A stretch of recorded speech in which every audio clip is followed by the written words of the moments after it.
Rise and grind, rise and grind. What's happening? Look, I already know, man. I got the babies over here this morning, so I got to make sure everybody's cool and content. That's all, man. I apologize for my tardiness, y'all. But let's get it, man. End of the week. It's Friday, payday. Yeah, y'all see what I got on, man. Banging Blue Bullies. Yeah. Right on, bro, for sending me that merch, man. Tag Banging Blue Bullies page right now, man. It's going down, man. Tapping in from Aruba. Look at this dude. What it do, y'all? Where y'all tapping in from this morning? Do we got any new people on here tuning in this morning? If you a new person, drop the emoji that got his hand up like this. Straight up, man. If you a new person, a new viewer, drop that emoji with the hand in the air like right here. Straight up, man. What it do? Dior, what's happening?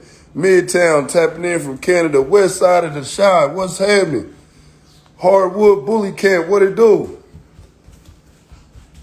Okay, Dior Bully Camp tapping in for the first time this morning. If you a new viewer, man, yeah, appreciate you coming in, man. Somebody definitely got through to you. Let you know where the hottest morning dog show is at right here at the Bully Breakfast Club, man. It goes down every morning, every week, Monday through Friday, man. Come on, little buddy. I gotta do the show. I ain't got time for this.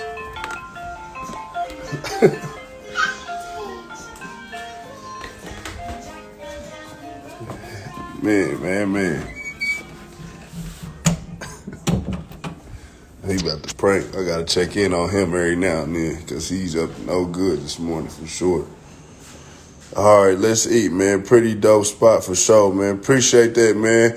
Everybody that's tuning in, this is the Bully Breakfast Club.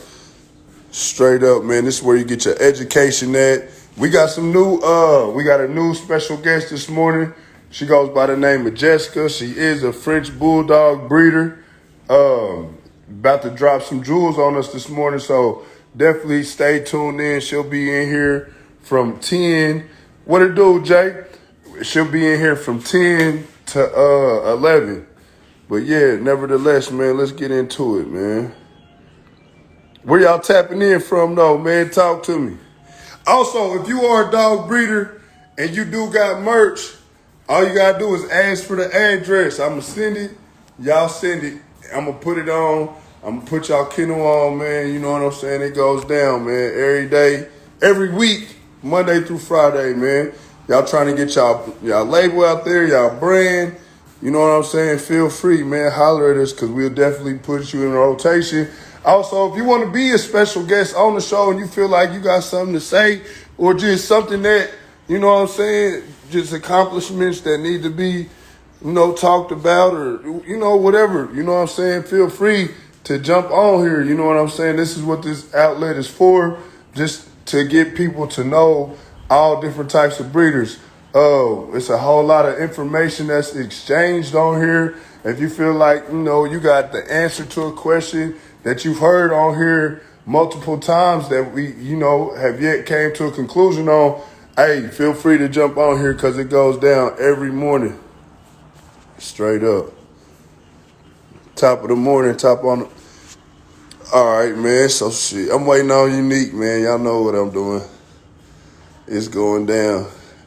Hey, man, but hey, it really feels good to know that y'all be right there on time with us, like at 9 o'clock, y'all waiting for the live to pop up, man. I'm usually right on time. I'm at least, on time or a minute early to the class, you know what I'm saying? But it's all good, man. We here. What's one thing that y'all really want to talk about? Drop it in the comments. What's one thing this morning that y'all want to exchange knowledge about? What's one thing that y'all are going through this morning that y'all need a little bit of advice? You know what I'm saying? Drop it in the comments right now. I'm trying to see what's going on. What's going on, CNC? I was refreshing it so many times. He talking about the live. My fault, y'all, man. I'm here. We here. See our bullies tapping in from New Mexico. What's happening, my dog? First time whelpers. Okay. I can do that. I can do that. We can get it popping like that for sure. We can get it popping.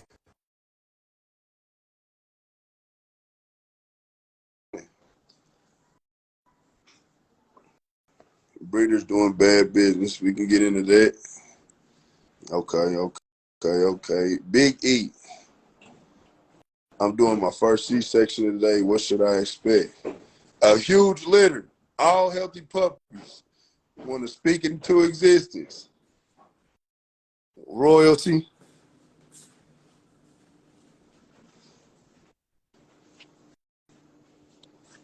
Trying to learn all I can about a French Bulldog.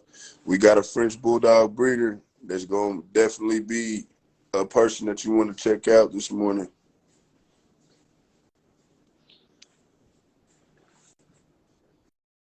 Okay. Here we go now.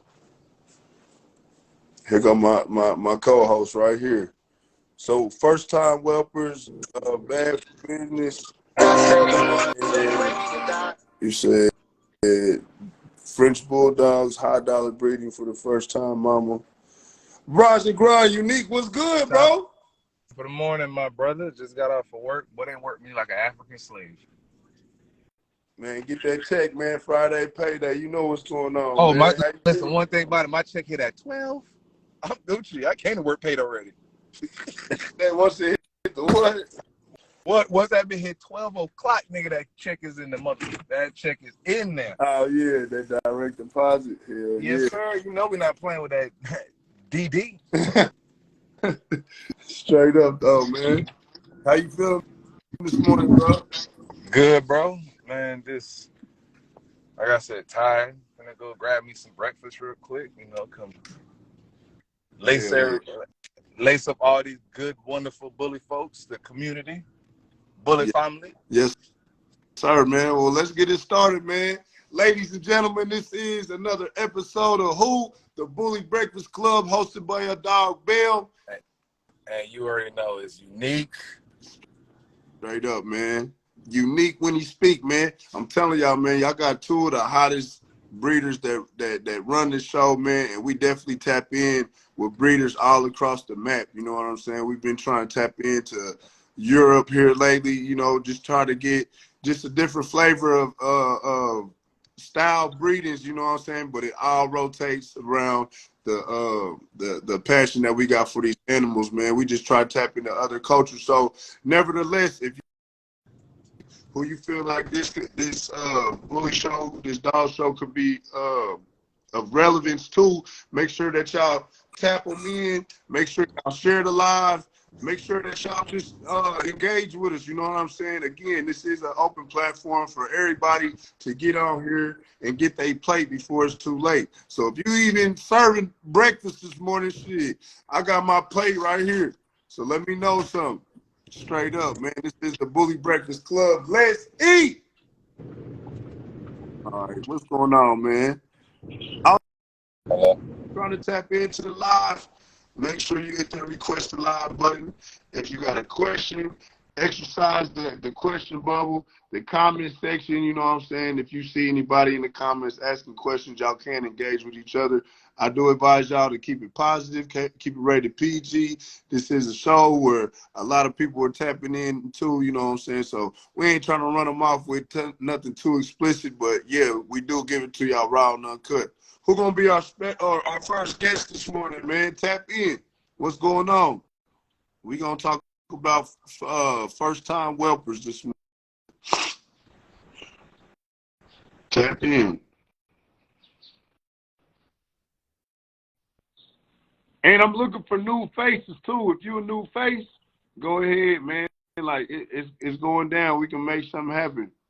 Thanks to you. Unique was thanks, and you think the person who sold me the dog is obligated to help with surgery fee? I feel like the obligation is only if it's a co-ownership.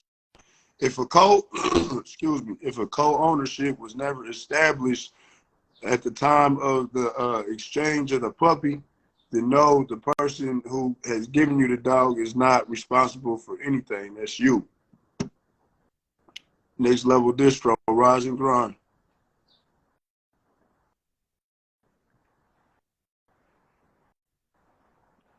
For the elongated palate. Again, brother, if matter of fact, I'm about to get you on here real quick.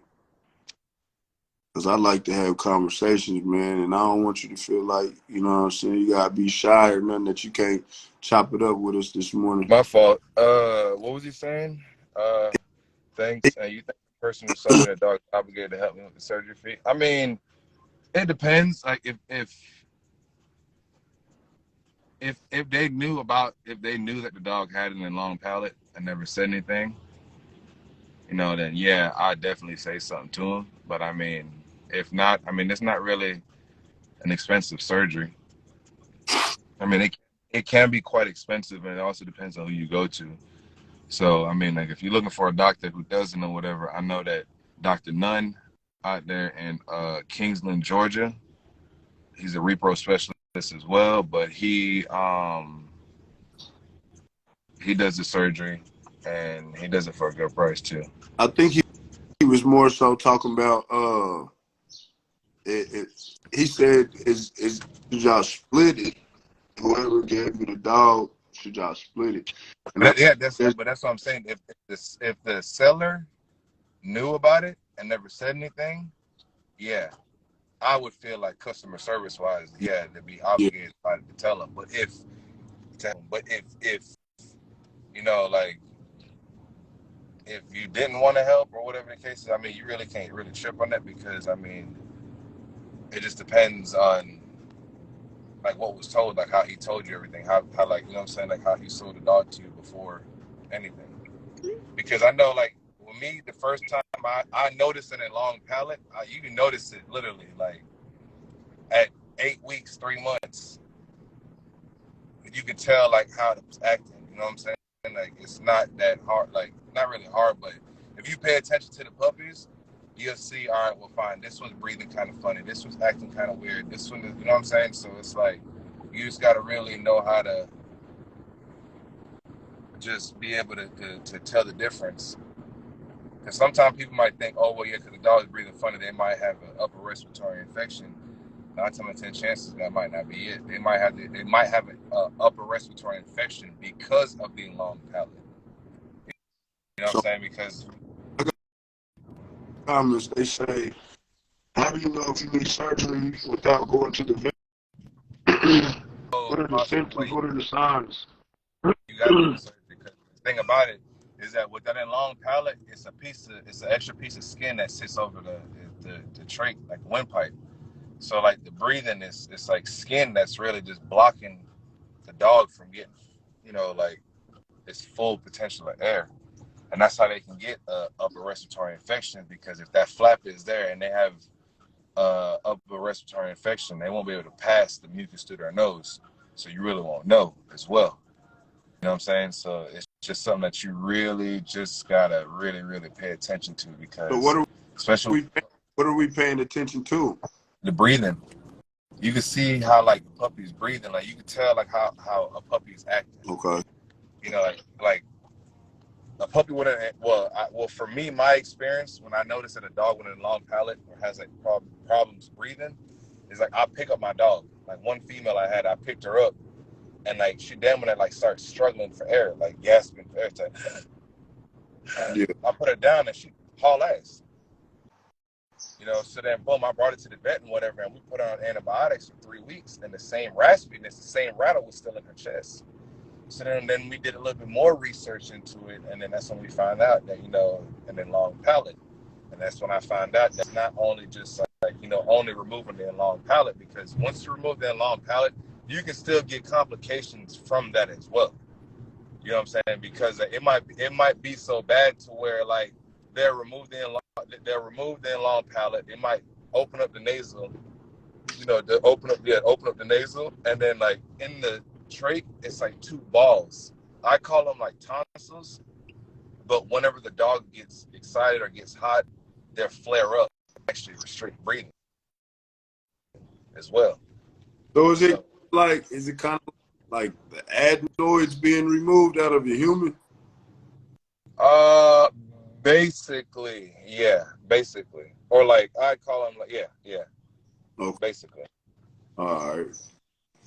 because really, true enough, like them, like some of these dogs, they only really need just one, maybe the third one, maybe one, maybe one out of three they might need, you know. So they might not always need the fourth one, which is the fourth step would be the widen the trait. So I haven't seen a dog that really needed that situation where they had to really get their trait widened. Okay. We got a couple people tapped in this morning, man. We got Bully Breed Kennels and Fresh XL Bullies tapping in, man. Make sure y'all introduce yourselves and let them know where y'all coming from this morning, man. Straight up. Hey, what's good, y'all? Top of the top, man. Roger. Top over. Yes, sir, man. I wanted to tap in with y'all. I wanted to add something. They also do the surgery now. They take off the access.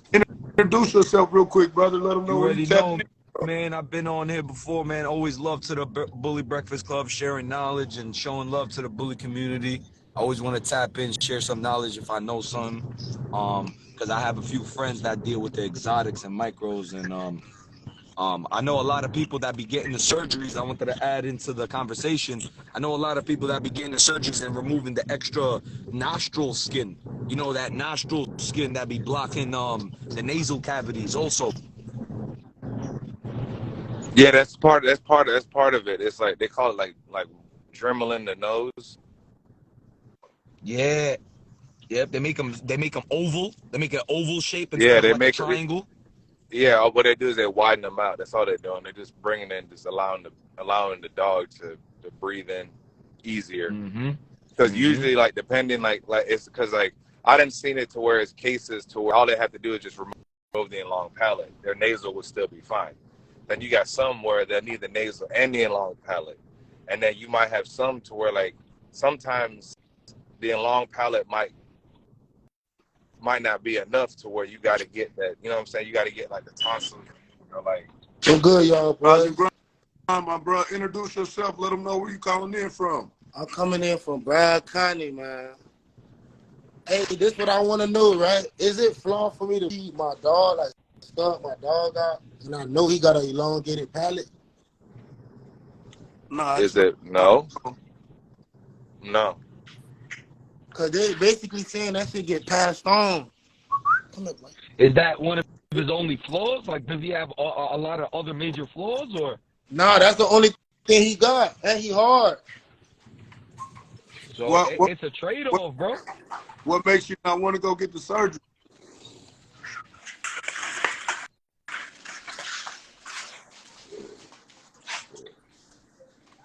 Did you hear me, bro? What you said, fam? What makes you not want to go get the surgery? Oh no, I'm in the process of getting it now, but they saying it's $3,000 for the surgery. So I'm How trying much? to like shop around and make sure Whoa! How much? $3K. What? You in 954, Yeah, Broward? you don't remember me, Man, bro? listen. Hey, listen. Me? You better. We You was Yeah, at better. they're we was at the they're better. Wasabi show. inflating their prices, Listen. bro. I'm gonna tell you this. I'm gonna give you the best advice right now. Get you a rental. Call up Integrity Animal Hospital and hit up Dr. Nunn. It's a drive, but you're gonna save more than $3,000. I can bet my life on that. Yeah, less than I'm gonna get the Hell info for yeah. you. I'm gonna DM you and get the info. No problem. Yeah. You ain't gonna pay no Hey. $3K, bro. You probably won't even pay $500. That's crazy. Oh my God, bro. That man just saved you a fucking Bro, bag. He that's did. what I said, bro. I just heard you say 3K. Yeah, bro. You might as well get you a Nah, yeah. rental and hit This is that why you and come hit on the the Bully highway, head Breakfast north. Club. This is why you tap into the Bully Breakfast Club. Unique Well, Bullies y'all got did you. that, Feel man. me? Appreciate y'all, man. Feel Nah, me? shit, no problem, bro. Appreciate Y'all boy keep doing your thing. I'ma watch. Appreciate you tapping in, fams. 1,000. All right, Nah, bro. Unique Bullies. That's some fire ass info right there. Bro's about to get head cracked. What? That's why I like hearing. Like, I'm in Florida too. You feel me? So it's like Nah, me yeah, hearing people from respectfully. Florida. It's like, yeah, bro. Man, I can't watch watch y'all. You know what I'm 3,000 saying? for a C-section, not for no damn elongated palate. Come Feel on me? now, because if Even I for mean, a C-section, that's a lot. yeah, bro, ain't no Yeah. fucking way. I mean, ain't no freaking way. My fault. I'm sorry. Down here in Florida, it's $3K to $4,500 to get that surgery. No lie, it's a specialist that comes and does it. It's crazy here. See, but family friendship, it's also that gentleman who I'm speaking on. He's a professional in it as well. Like he's a specialist in it as well because he only messes with bullies, bulldogs, and Frenchies. That type the vet hospital that you thinking that you South just told, bro. Florida is expensive. The I visit. personally would not. I personally would rather travel than to spend that $4,000, $3,000 on that surgery. I'd rather go travel, and I'd rather take it as a trip. I'd rather spend the money on myself than give it to a doctor that's overcharging. Respectfully, you know what I'm saying? Everybody got- make sure they write this down. Integrity Animal Hospital, Dr. Nunn. And where they located? They are located in Kingsland, Georgia, which is if you're driving, if you're coming from Miami, you'd have to get on 95, and he's literally exit. You're not even. Okay. He's right there. That man just saved you guys thousands. That man just saved y'all guys thousands. I personally, I've never had to deal with this issue. I pray that I never have to. You just got. I was like you just honestly, you just gotta. I ain't mean to cut you off. Like you won't like the average person won't really know what they're looking for in a long palate dog, but you can tell how your dog is acting. If you're interacting with your dog, like let's just say he might be acting like kind of weird, like he'll make you question you.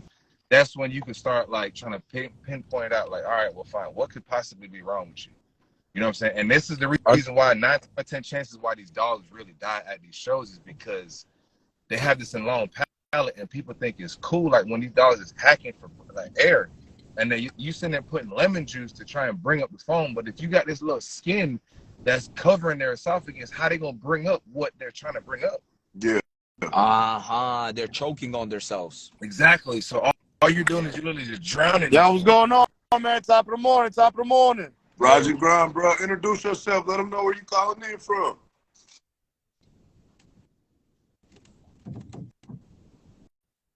Yeah, introduce yourself. Let them know where you calling in from, brother. Yo, what's good, man? I'm coming from the Tri-State. We are the voice of the Tri-State. We Bully Facts. You already know. My name is Bully Facts. Shiesty. We over here, famous spot. What's going down? Tri-State.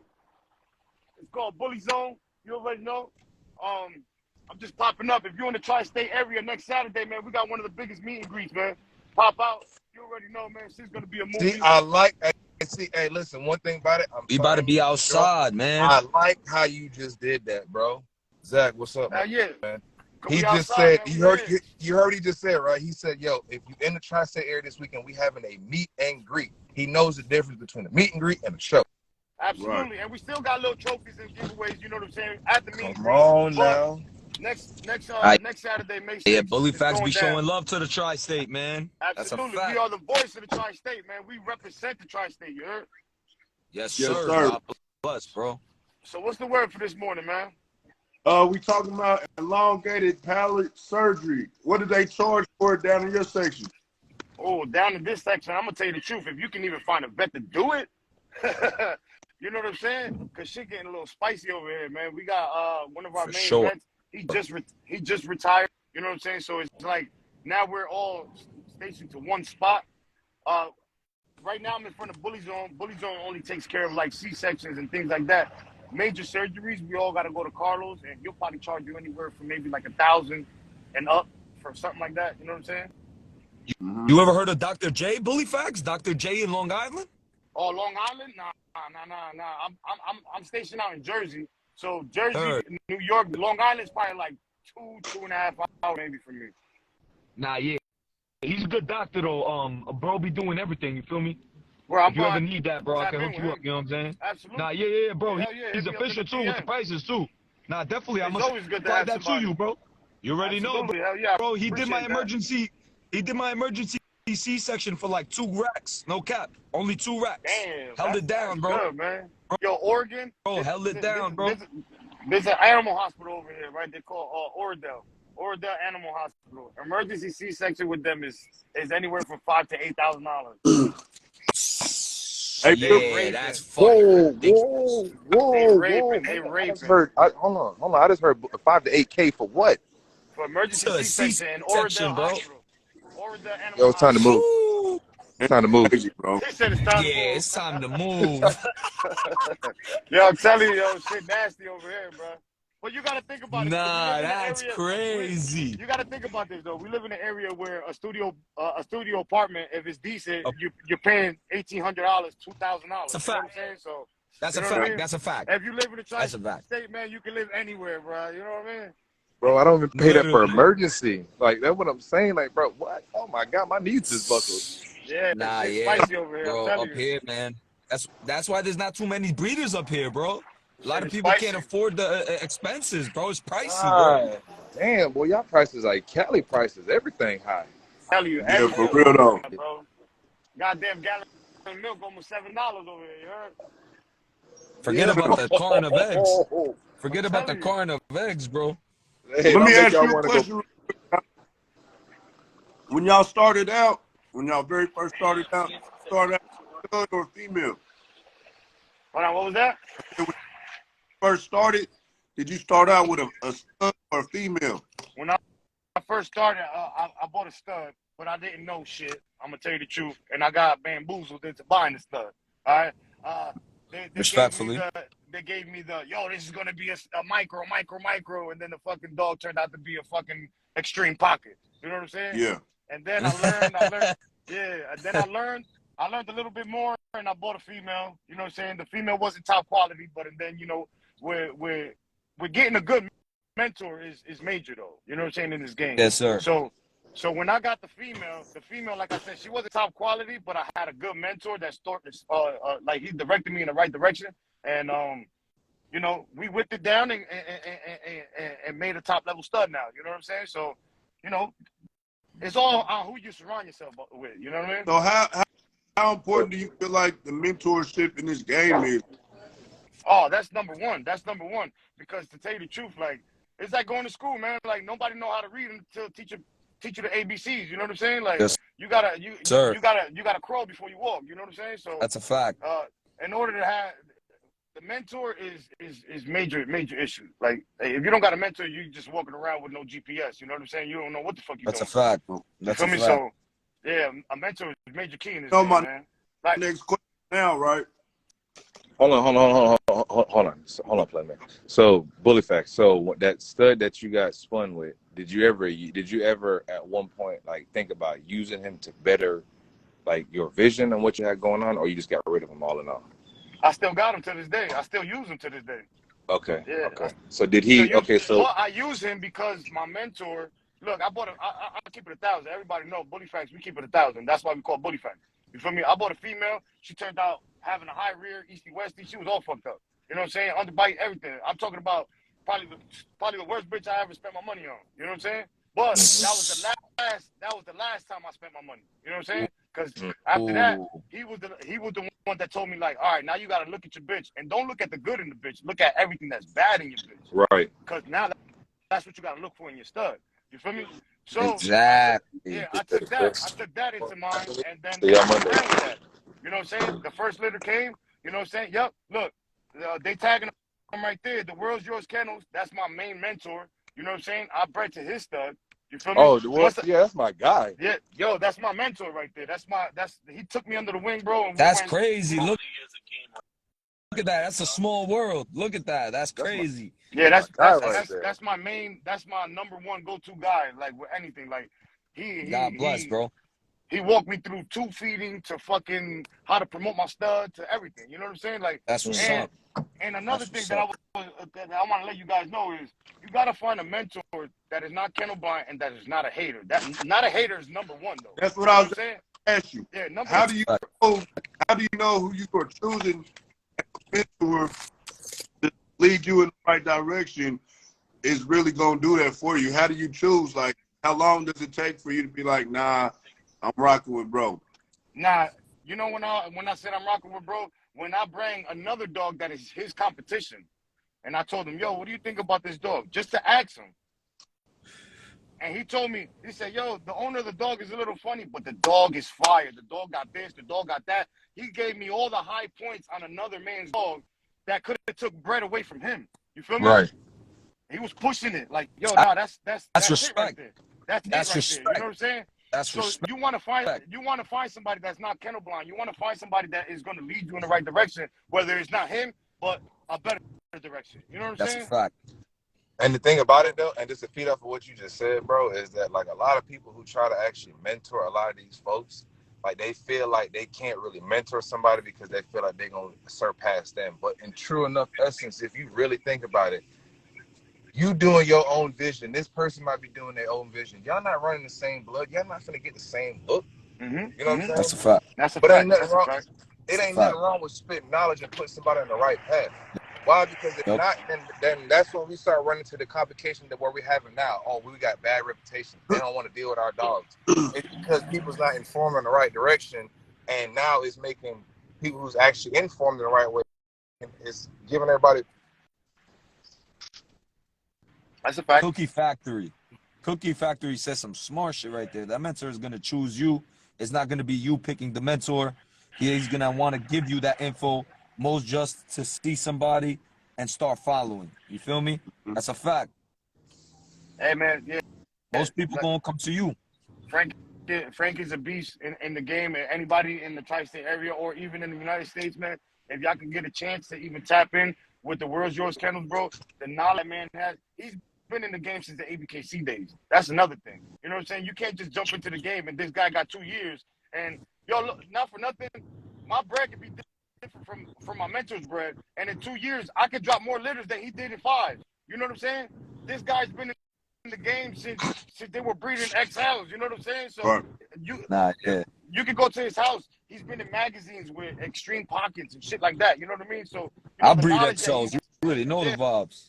but you know, now majority a lot of people are into the smaller dog. You know what I'm saying? Yeah. So for him to be in the smaller dogs, he's in the smaller dog game now, but he came from the original. You know what I'm saying? Yeah, facts. So to link up with somebody like that, you know what I'm saying, and always have him on call is a major plus for your camp. I know why he's laughing. Facts. Oh my God, bro. But people are I promise, bro. No, I'm just saying, like, you know, No. I hear you, bro. Trust me. No, yeah, because predominantly the game right now is predominantly small dogs. You know what I'm saying? Predominantly. Yeah. You feel me? But Has anyone mentor ever changed into a big hater? Absolutely.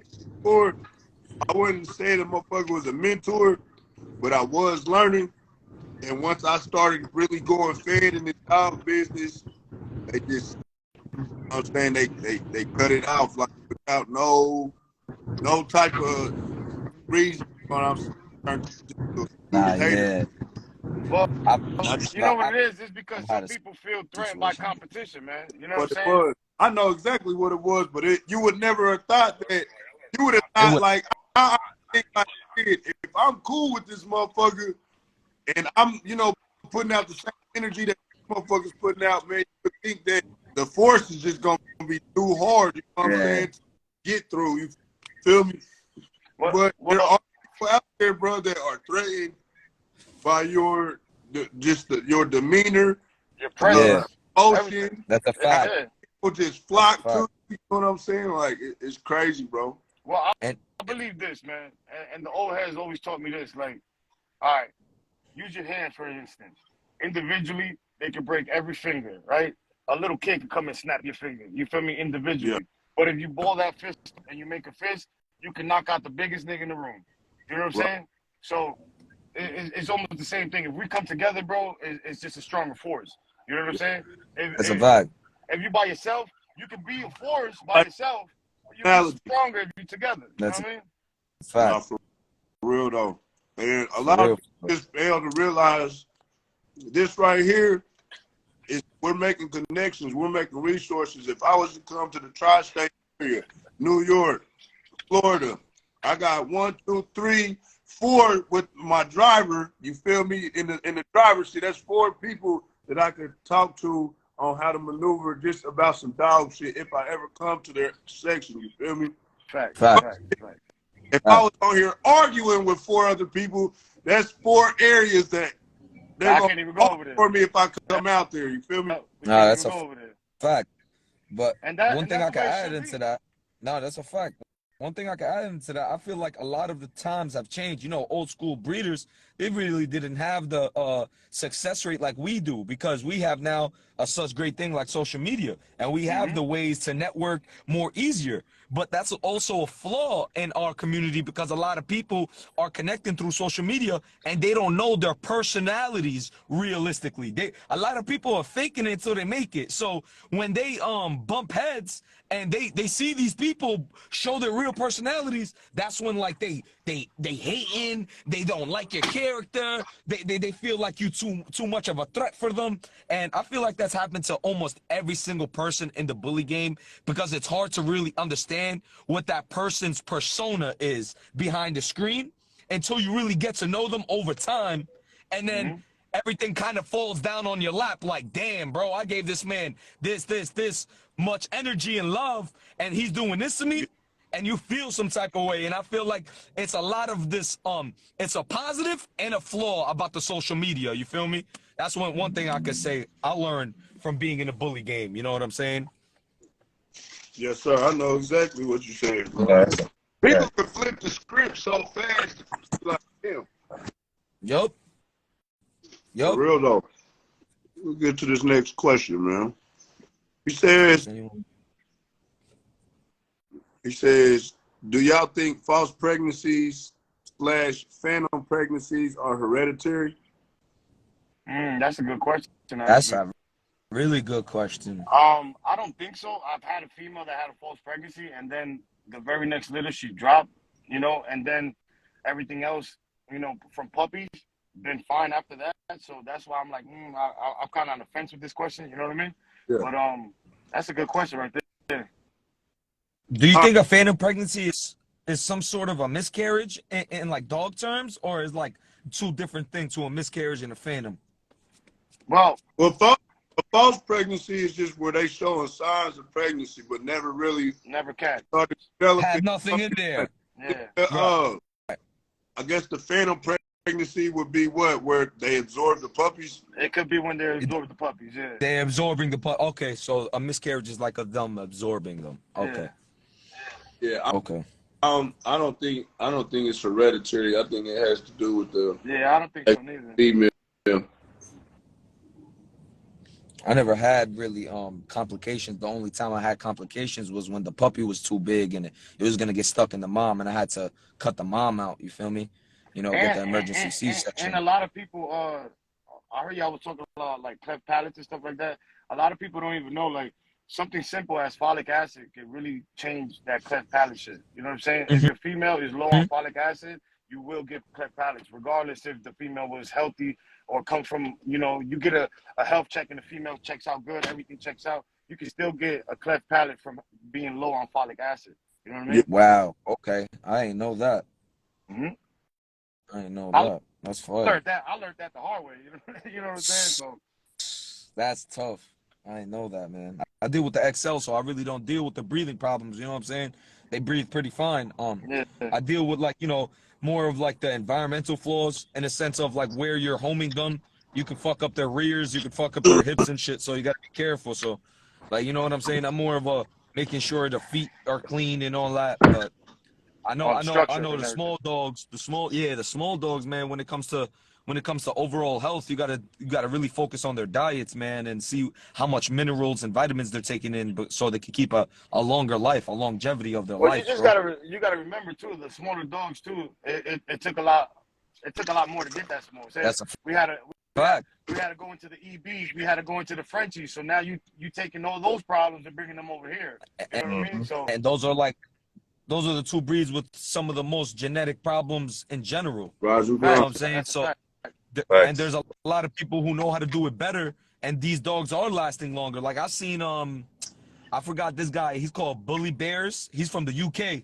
he's got a micro bitch right now that's like 7 years old, bro, and Nice. still working, and Yeah, still God he's in bless. the UK, bro. And I'm like, yo, I really fuck with your camp, bro. Like, and I'm like, what's your secret? Yo, bro, he feeds straight raw. No kibble, no nothing, straight raw, bro. Liver, bones, fucking like carcasses and shit. And they're little dogs, bro, but be eating that shit, bro. And his dogs live long, bro. That's Like that really, really honestly, like long. that's the way how these dogs are supposed to be eating though. For real, Yeah, for real. bro. Raw and He like spends a lot of kibbles. money on that raw food, bro. Yeah, Yeah, that yes, raw. sir. The only Get thing your about raw that raw, down to sleep. Expensive, but man. the only thing about I heard that raw, a lot of people I don't heard I understand is heard that my like guy has raw right here. once you feeding them raw, you got to deworm them every 30 days. Yep, Yeah, yeah. yep. That's a And you fact. gotta People be every think month. You gotta be on top of it. and You're more people prone think to, that you know raw and kibble goes together. Hell no, it don't. It's got to be either or. Because Nah, It's got to they be either break no, or. down in the stomach. It's yeah, got I to can be beg the either difference or, a little bro. bit, man. it, I'm gonna it, tell you If this. you I want see to, what if you I'm gonna want, tell you you're if you're saying. trying to get I got maximum benefits or reap maximum benefits from feeding raw, you have to only feed raw. Nothing else, no kibble, no nothing. no, okay. So Trust me. I say yes and no. I bro. say yes and no. That's not It's like true, me. bro. I got so many dogs that I will go like I'm not a big time breeder. You know what I'm saying? So I will go bankrupt if I fed all my dogs raw. You know what I'm saying? But Respectfully. but what I do, I'm the same way. yeah, what I do is let's say Playman got a show in 3 weeks, right? At the 3 week mark, I'm feeding my best dog raw until the show. I will drop the kibble, I will drop everything else, and we're going raw, blueberries, strawberries, we giving them the works so you could get the maximum. You know what I'm saying? So I do I see agree what what he's so saying. bro. let me ask you this real quick, Bully Facts. When you do that, what are you trying to do when you feed just that before a show? What is it that you trying to do? I mean, you see a major difference in the dog. You see from the As far as coat, what? from the coat, body weight, just the coat alone. Look, the coat The coat shines gets like no other. shiny. The coat gets shiny like no other. crazy. You know what I'm saying? Like of course you're gonna put on the body weight. You know what I mean? Right. The little make it a little girthier. You feel me? But for me, You it's take away really, the bloat and you add the size, though. That's what I see. Yeah, Exactly. It's really no bloat. It's really more muscle. You know what I mean? yeah. Let me say this. First of all, whatever your dog's genetics is, that's what your dog is gonna be. Rather That's a it fact. ate a day or it ate once a month. You know what I'm saying? That's now, a fact. eat, you are going to get bigger. You feel me? When it comes course. to the raw, this is all the nutrition, all the live enzymes, all the what is it? The 100% Nutrients. natural what is it that I'm trying? No, the live enzymes, the 100% live enzymes that you get with the raw. You know what I'm saying? All this plays a major fact in your dog. All the That's a fact. is vegetables, all that stuff grounded up into a little pellet that, and it's more fat. That's the filler. You know what I'm saying? So Unique said either you could do raw or you could do straight kibble. Me personally, for a whole year, I did strictly raw, and now that I've switched to raw and kibble, there's really not a huge difference, bro. The kibble, in my eyes, is just a natural filler. It'll make your dog more like, bro. I mean, you can't feed them a bullshit kibble neither. You know what I'm saying? Yeah. That's another thing too. Can't feed them a bullshit kibble neither. You know what I mean?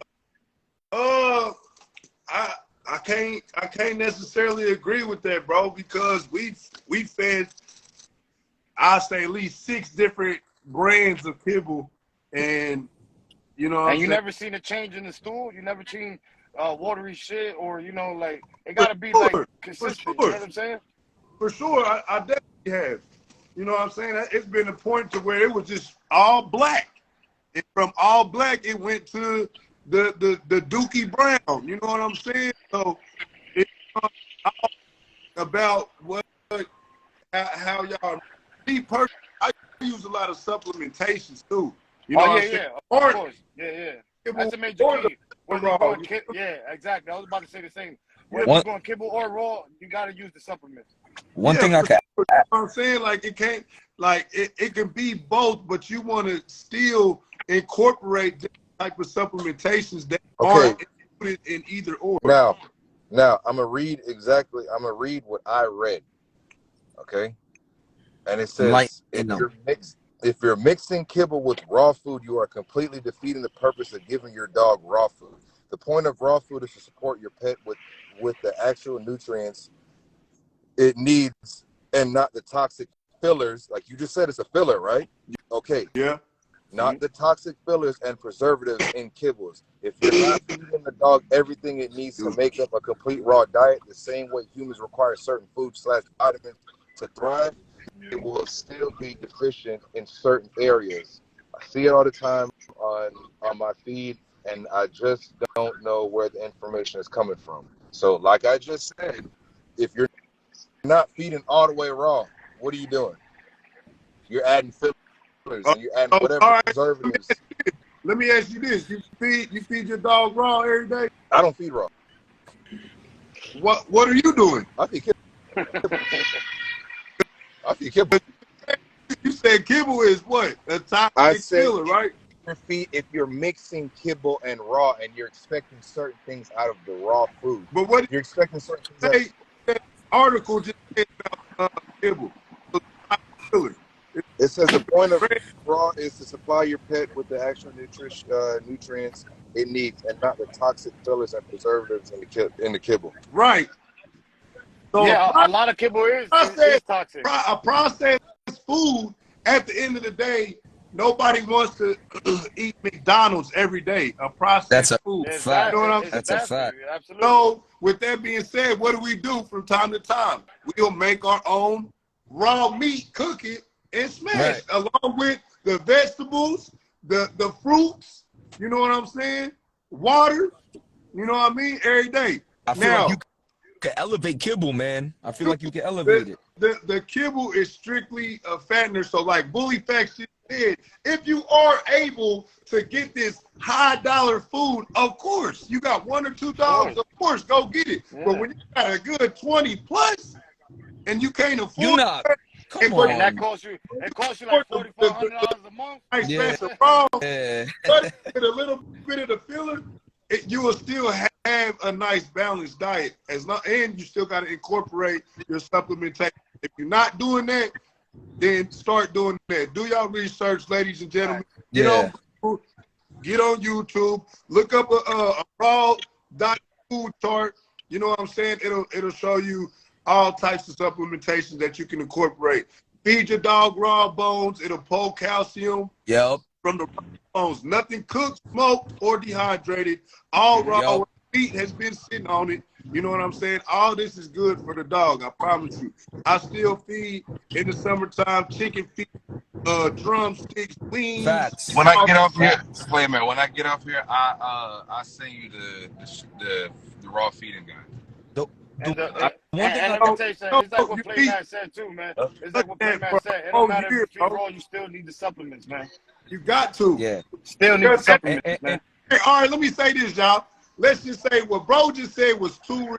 Now, they do sell a raw dog food in stores, but it's not really truly a raw dog food. If they were to sell raw dog food in the store, they would do it, but they don't because of processation purposes. Yes. It's too raw to have itself in the public.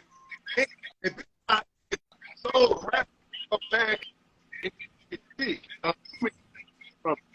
So, again, gentlemen, the raw diet, if you are able to incorporate a good organic dog food, then yeah, go ahead and grab it to just have a filler. But if you strictly want to do raw, hell yeah, that's the best way. You know what I'm saying? If you got 1 or 2 dogs, but if you got a whole facility, bro, you ain't about to do just strictly raw. You still got to that's a fact. You're about to come out of pocket if you do. I tell you that. That's a fact.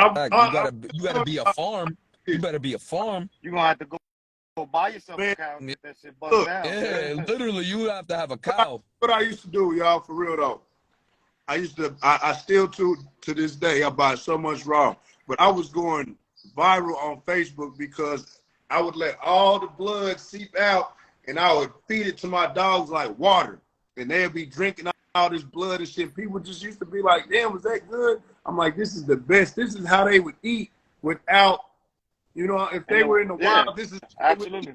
You know what I'm That's all iron. That's all and then, minerals and iron, and they and need then that shit, bro.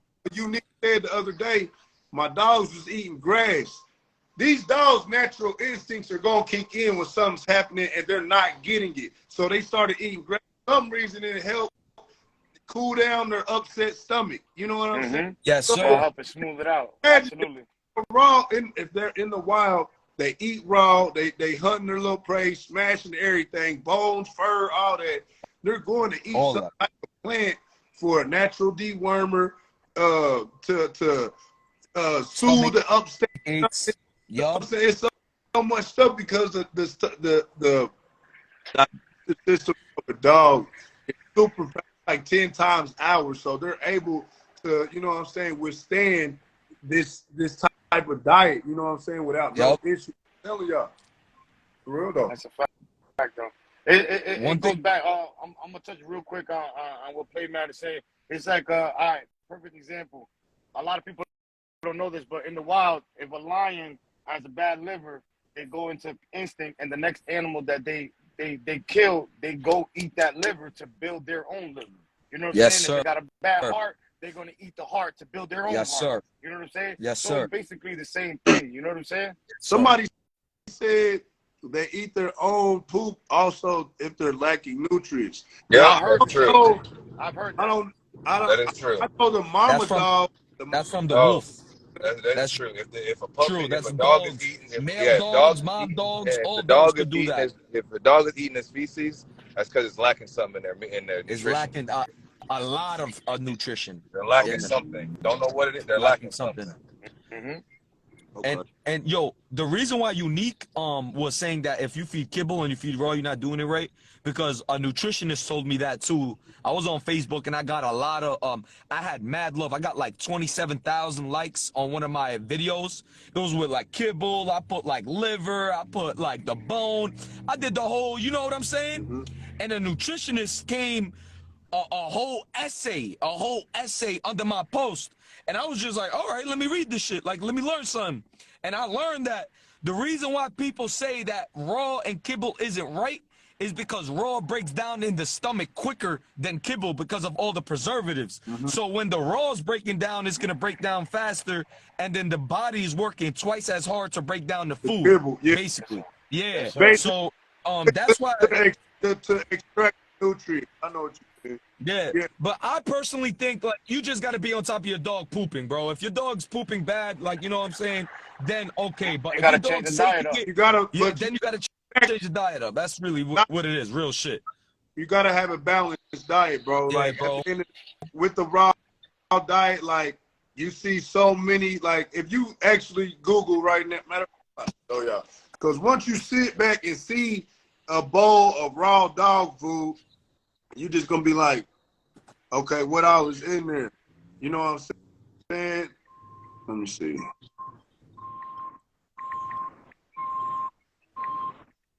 So check it out, y'all. I'm gonna just use this one for instance.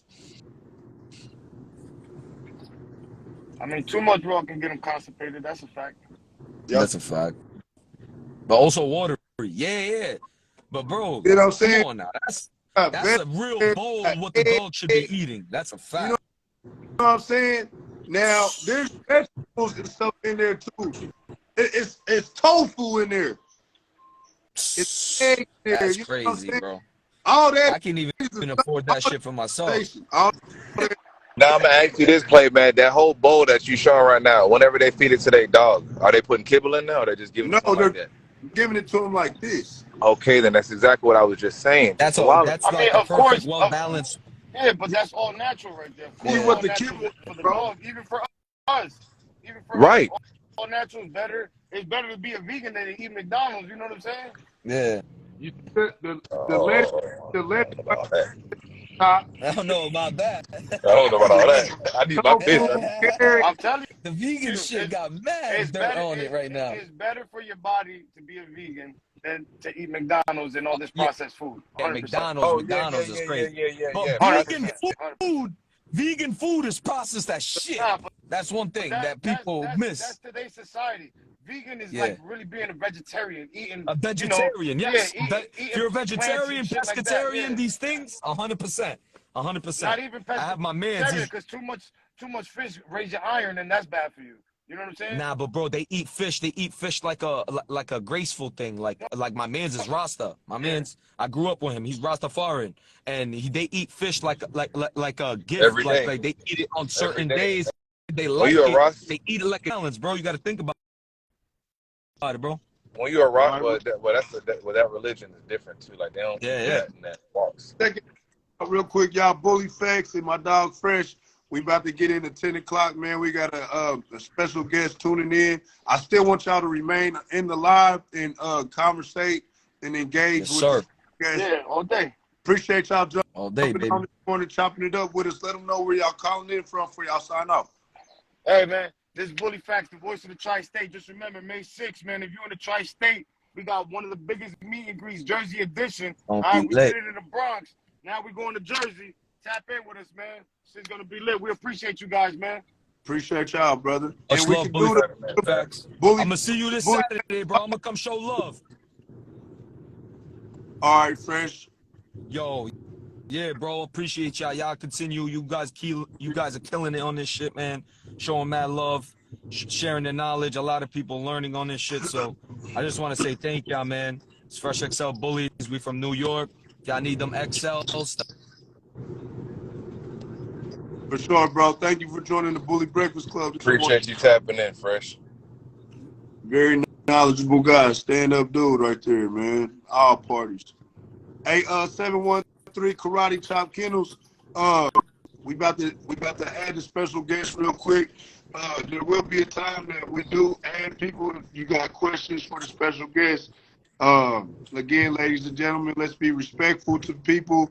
Let's keep it rated PG.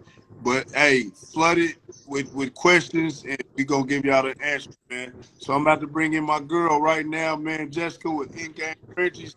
Outstanding lady, you know what I'm saying? Real passionate person when it comes to this dog industry, the community.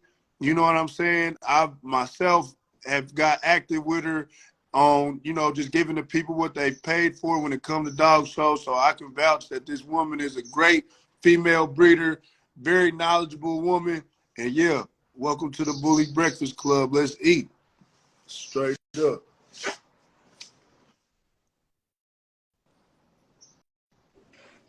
Hey, what's going on? Hey, how are you? Rise and grind. Welcome to the Bully Breakfast Club. How you feeling this morning? Good, good, good. I had to take a shower because the dogs did their thing on me today. Okay. They got me good Life today, of a damn it. breeder.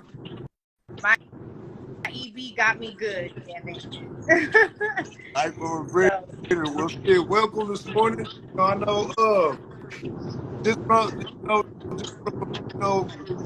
when I very good, what do I reputable person in the dog game. You got a lot of respect out here. Got a great support system, and I've been wanting to tap in with a lot of female breeders in this what they call a man's industry, just to see how y'all really orchestrate and how y'all really pull y'all weight and keep y'all face relevant in the game, along with whatever you bring into the table when it comes to your program. So, again, welcome to the Bully Breakfast Club. Let's eat. Talk to us, Jessica. What's happening? Thanks. So, hello, good morning, Unique. How are Top you? of the morning. Let me just let you guys know that are tuning in. My name's Jessica. I am Family Frenchies and Endgame Frenchies. I became two different names because of a divorce. So I have both pages still. I have a combined 21 years experience in breeding dogs. My father was also a breeder. So as a child, I have very young pictures of me doing all this whelping. From years and years and years past. I also worked in a vet's office before I became a nurse, and now I'm also a nurse. And a lot of the same things that we treat in humans and the way we treat them is the same way we treat them in dogs, to be honest with you. So the medication side of all this is really easy for me to be able to play with because I understand it on a medical level. So if you guys ever have questions in regards to medicine, like that's really easy for me to switch the doses from human to dog just by weight. So it's really not too hard. Just so you guys know. So I have a combined 21 years, and I've been breeding Frenchies now for 11, but I've also tapped into the bully community heavy. That's where I was first. You also have EBs. I have small little foo-foo dogs too, which is a whole different style of whelping. So if you guys ever want me to, you know, talk to me one-on-one on little dogs and stuff like that, I can also do that as well. So, Okay. So let me. So how long you been breeding bullies? There you go. Hold on. So bullies. Okay, so that's what my dad bred. Okay. So my dad started with actually, to be honest with you, my dad started with more of the game dogs. I guess that's the right word. Okay. All right. So I had a lot of like the alligator nines, the red noses. I had a lot of like the razor edge and all that stuff back in the day. So I've been around that for a really long time. They said, what is foo-foo? I got foo-foo dogs. I call them foo-foo dogs. I have Yorkies, Malteses, and Pomeranians as well. Fluffy dogs. Yeah, I got the little foo-foo dogs. That's what I call them. Okay. So so you feel That's like a whole different style of whelping, okay? so you feel like so basically like your mentor in this would be your father. My mentor in this would definitely be my father, 110%. And anything I ever question, I go to him first. Okay. He bought me a book when I was young, and it's Home Remedies, Veterinarian Care. And it's a little hard to find. It's like a 25-year-old book or whatever. But he bought me this book, and he tossed it to me and was like, prepárate, you know, because he speaks Spanish for the most part. So he tossed that shit at me, and he was like, lee esto. Here you go. Get your shit right, basically, is what he told me. So I had to read this book, like, from beginning to end. I had to do a lot of, like, the translating for him and his business stuff because he really speaks Spanish more than English. And I got to learn a lot. I mean, I learned how to suture dogs first more than anything. So okay, so like I got a question. So the book that he gave you, is that book like the book that they got out now, the Plums book? They have the books out now. The book is on Amazon. It's the same book then, right? That green book? I'm sorry? I said it's the same book. It's called the Plums book, I think, for dogs. No, it's called the Home Vet. Let me see. Mine has a red hard copy cover. It's like red. If you take off that plastic lining that they put on it. So that's not the. I'm sorry. It's called Plums Veterinary Drug Handbook. No, I don't use that. The reason I don't use that is because that just shows medication for the most part. Okay. I don't really need the medicational side of it because I actually studied and went to school for medications, period, for pharmacology. Okay. So I learned home vet care. Home vet care lets you know exactly like what you can do. It's not to say, oh, I'm never going to go to the vet. It's just to say, what can I do in the meantime, basically. Okay. Like, hold on, because my puppies are going crazy. Shut up! Like a substitute. Yeah, hold on. My pups. Let me go close that door, else I can't hear shit. So that's not the handbook that they were talking about, like the breeder's guide. Well, that's the one with the medicine. Yeah, that's the one I was talking about. She said it's not the same thing. She said it's the one of like home remedies. Man, I didn't. Yeah, it's definitely not the same thing. That one's more of just like the medication side of it and, you know, like what medicines you can use. But you can find a lot of like the over-the-counter medicines that you can use in that home vet book as well. Yeah. So, for instance, I'll pull an example because this happened to me a few times. I live in South Florida. We have toads, lots of toads. And when it comes to that season, we have a shit ton of toads. And sometimes dogs will play with them. They will get poisoned, this, that, and the third. The first thing that I learned, and I didn't learn I didn't learn while I was at the vet. I learned from the book first. So the book said get activated charcoal. All right, I got activated charcoal. Yeah. I went to the local CVS, Walgreens, whatever. I bought the bottle. It's activated charcoal. I started giving my dog activated charcoal. After a certain period of time that I allowed that activated charcoal to sit in their stomach and go ahead and absorb the stuff that's in their stomach, then I went ahead and gave them peroxide. That's what the book said. Give them peroxide. That's I from give them peroxide. So it makes them throw everything up in their stomach contents. Fast forward maybe 8 years later, when I start working for the vet, they come in on an emergency. And I'm dealing with the emergency, you know, taking the dog's vitals and stuff. And they're like, oh, the dog is poisoned. What did he get poisoned with? Oh, it was a toad. Okay. So what do I see the vet doing? Putting activated charcoal. After they did the activated charcoal, the dog kind of sat in the kettle for about an hour or so. They went ahead and gave the damn peroxide, made him throw up. And I was like, I could have done that at home. Shit. No, for real. So learning from the book and then learning from like actual real life experience was fun. I got to see that I wasn't just talking shit, you know?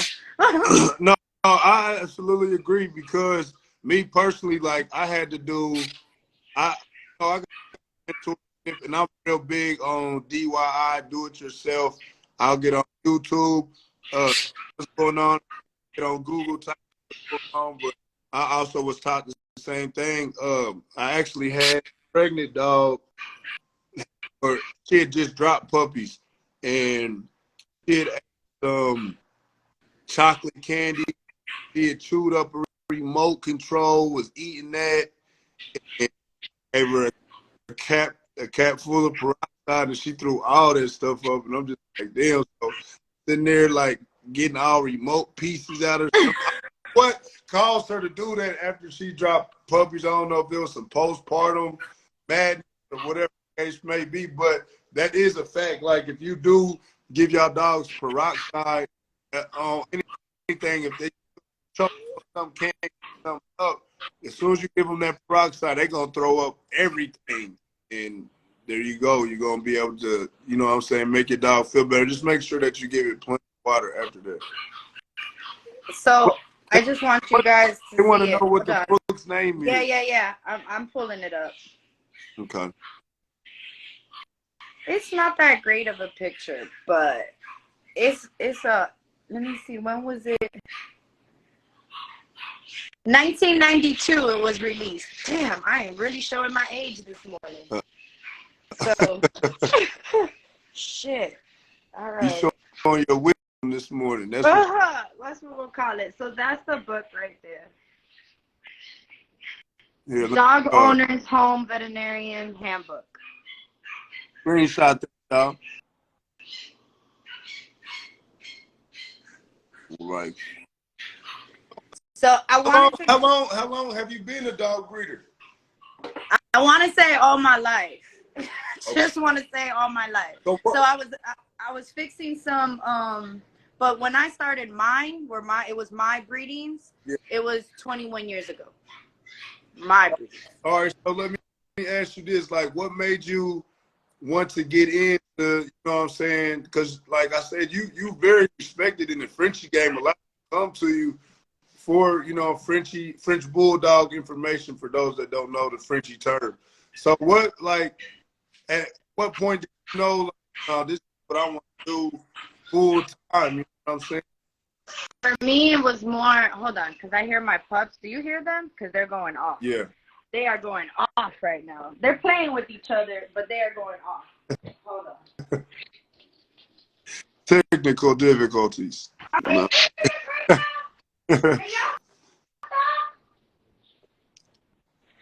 Why? Y'all want food again? Y'all just ate. Come on now.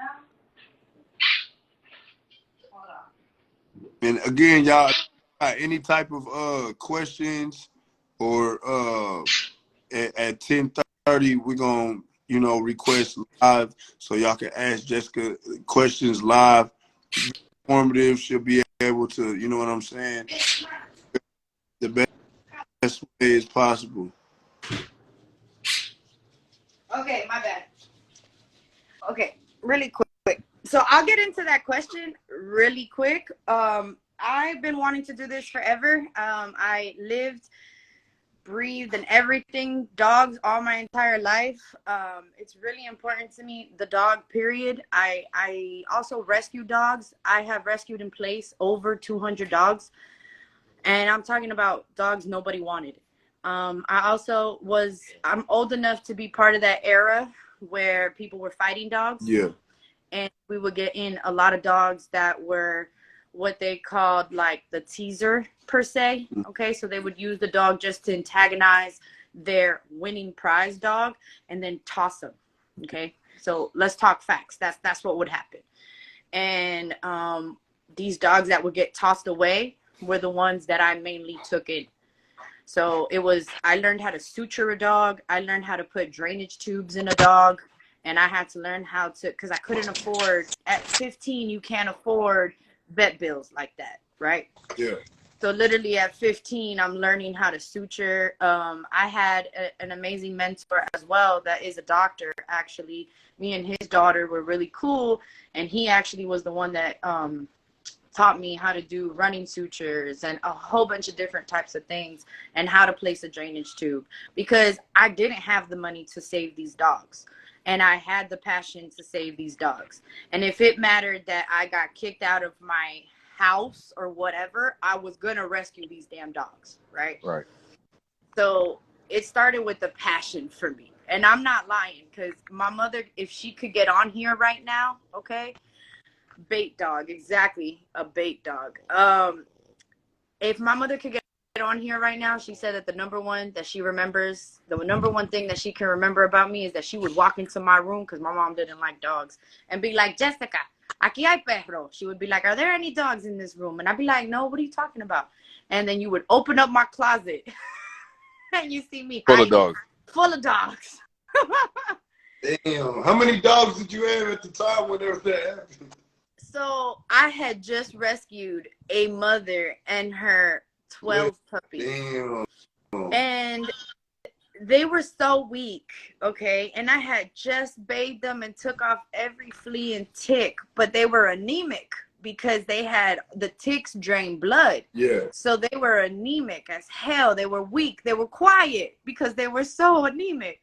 So I started them with red cell, which helps, with the red blood cells and oxygenation, because your red blood cells is what carries oxygen throughout your body and gives you energy and all that stuff. So I started them on that. I started them on an IV. So if you would have opened my closet, okay, you would have seen the saline bag hanging from a hanger, okay, connected into the dog's arm, and I had 12 syringes so that I could go ahead and give this one for half an hour to an hour, and then the next one for half an hour to an hour, and keep going, because I was going to rescue these dogs. I ended up losing 2, but 10 survived, and I still keep in contact with those people. Those dogs some passed away at about 12 years old, some passed away at about 8. But I still keep in contact with those people. Damn. Some of those people even have Frenchies from me now. All right. So That's okay. what's up. Question: how long you said you've been breeding Frenchies for 11 years, right? Yeah. Okay. So now this is a question that came up in the comments. So I want to ask you. In all your years breeding Frenchies, I know you've seen some of your Frenchies eat their poop or eat their feces. Oh yeah. Right? Okay. So what could you say would be the cause of it? So it's really hard to narrow down exactly what the cause of it, because all of us are different homes and we all feed different things. I've noticed so stupid. Sorry, Daydream. Well, hi, Daydream. So I've noticed with my particular litters, and I can only speak of myself because I know what I am physically feeding these dogs, right? When I keep mom super not healthy, because your dog is always healthy, but super on top of her stuff, especially in the last 4 to 6, maybe 4 weeks into pregnancy on, like around that time. Because remember that your puppies aren't really growing or doing anything between week 1, 2, 3, and maybe 4. Right at the end is when they really have a lot of growing that they do. Okay. When I keep mom on that extra, when I increase her 15 to 25%, and I'm adding all the stuff that I know I need to add, probios and things like that into her food, I noticed that I don't have that issue in the back end with the puppies. So I can say that if you're giving them the right stuff, they won't go into that part. However, another big thing that's really important is environmental. So if you have them in an area that doesn't have toys or things for them to play with, and the only thing they do see is droppings on the floor, there's a good chance that they're going to start playing with it. Makes sense. And then playing into it is going to start leading to eating it. Right. Okay? So it's really important to understand that your dog is a puppy, is a toddler. If a toddler doesn't have toys to play with, they're going to fuck up your day. They're going to be like, oh, wait, hold on. I don't have nothing to do. What can I do? Da, da, da, da, da, da, da. Puppies are the same way, okay? Right. Puppies are the exact same way. The best thing that you can do is toddlers have these, like, plastic rings that are like C's, sort of, and you can hang them together, you know, they're like the C's, and you can hang some toys from there. And you can literally hang toys from a drop kennel, guys. Yeah. Hang the toys from the drop kennel. Make them, and also it helps with their stacking. Helps with their stacking. I never thought about it. Because instead of them being like this and always wanting to be on the floor, they're actually like this. So they're bringing out their chest more. They're playing with toys that are above them. They're playing with toys that are on top of them, okay? Right. That's important because it brings out their chest. It brings out their stance because of the position that they are in. And then when you go to start stacking your dog, you'll see that they'll take to it a lot easier because they've already learned that stance. You know what I mean? Yeah. So there's a few different things that I can say as far as poop eating.